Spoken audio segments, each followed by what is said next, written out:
Šiandien mums iš tikrųjų džiugi diena. Mes atidarėme City Storage daiktų saugojimo centrą. 11 mėnesio 11 dieną 11 valandą įvyko atidarimo renginys.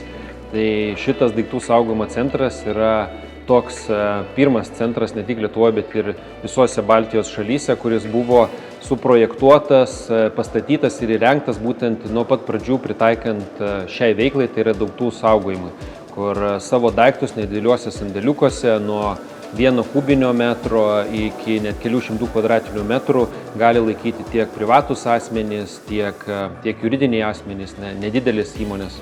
Viską darant nuo nulio, projektą pradedant nuo balto popieriaus lapo, tai mes negalėjome nepasinaudoti progą ir neįdiegti naujausių technologijų, kad klientai galėtų užsakyti savo pasirinkto dydžio sandėliuką per internetinę svetainę, parsisiųsti aplikaciją, pasirašyti sutartį, atlikti mokėjimą ir pradėti iš karto naudotis savo sandėliuku. Tai yra, kad nereikėtų jokių tušinukų, popieriukų, raktų, spynelių ir kitų dalykų, kuriuos gali pamesti ir kurie komplikuoja visą procesą iki tol, kol pradedi naudoti savo sandėliuku.